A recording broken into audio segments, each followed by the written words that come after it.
Not every crime leaves fingerprints. Some are born in code. Welcome to truecrime.exe, where fiction feels far too real. It's been 8 years.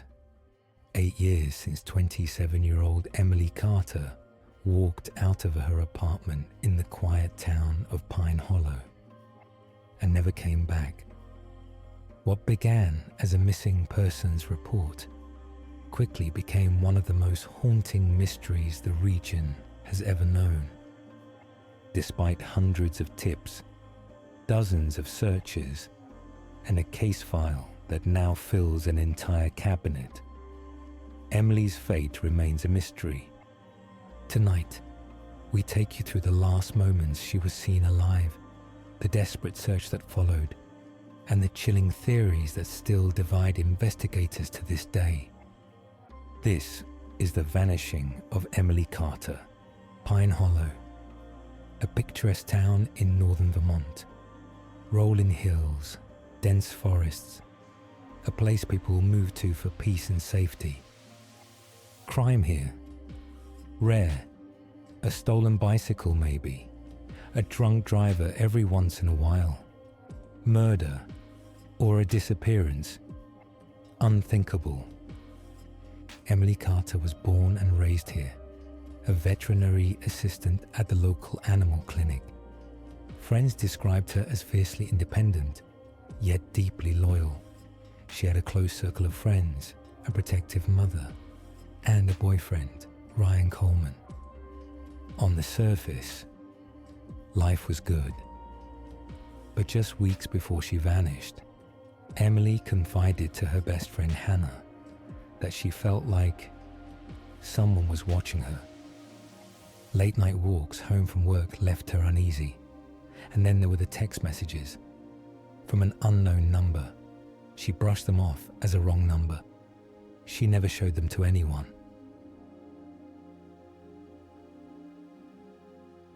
October 17th, 2017 would be the last day anyone saw Emily Carter. She finished work at 6:30 p.m., went to the Pine Diner to meet Hannah for coffee. Security footage shows Emily arriving at 6:42 p.m. Green jacket, jeans, a small black purse. The two women talked for about an hour before parting ways at 7:45 p.m. Hannah's apartment was 2 blocks away. Emily's 3 blocks in the opposite direction. That short walk should have taken 5 minutes. She never made it home.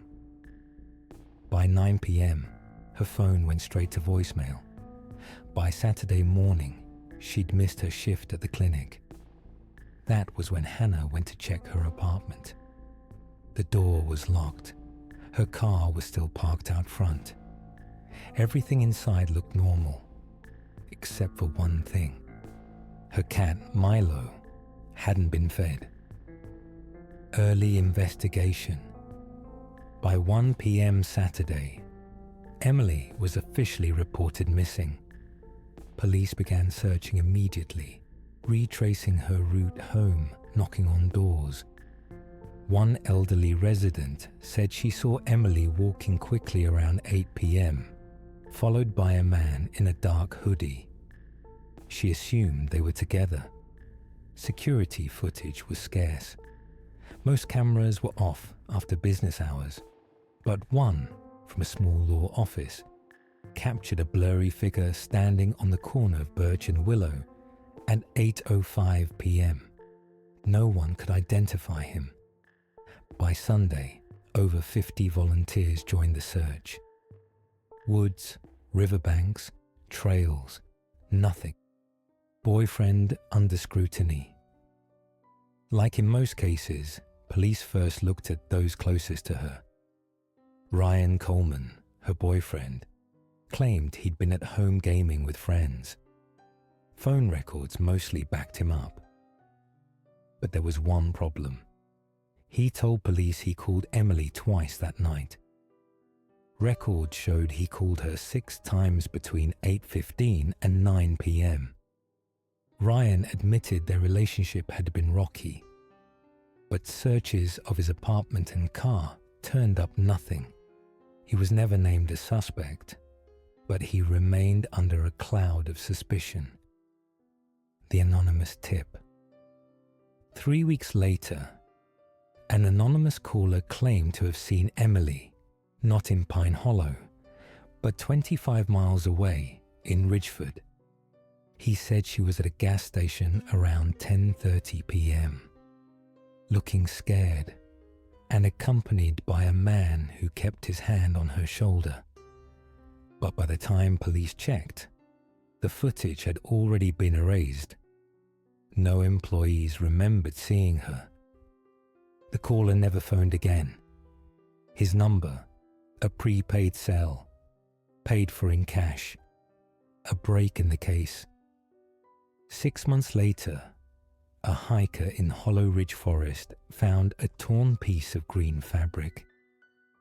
Testing confirmed it matched Emily's jacket. The search area exploded. Drones, dogs, over 100 volunteers combing the forest. They found a silver necklace Emily's mother confirmed as hers, but no sign of Emily herself. The stalker theory. When detectives dug deeper into her phone records, they found over 40 calls from an unlisted number, all in the 3 months before she vanished. Each call lasted less than a minute. All were made from public payphones in nearby towns. Friends remembered Emily mentioning a man standing across the street from her workplace, watching. She never described him in detail. Was this the same man seen following her on Birch Street? Cold trail. By 2020, the trail had gone cold. No arrests. No new leads. In 2023, Emily was declared legally dead. Her mother still keeps her room the same, still leaves the porch light on in case she somehow comes home. The people of Pine Hollow never looked at their town the same way again. Closing. Emily's picture still hangs in the post office window, next to a weathered flyer offering a $25,000 reward. Detective Laura Jensen, who led the case for 3 years, keeps the file on her desk. She says, "It's not just a case number, it's a person. Until I know what happened, I'm not closing that folder." And in Pine Hollow, when the streets are quiet and the woods are still, some say you can almost feel her presence, as if the mystery of Emily Carter is still out there, waiting to be solved. Case closed. Archived in the synthetic vault. If you dare to return, the next file awaits. truecrime.exe. The line between fiction and fear.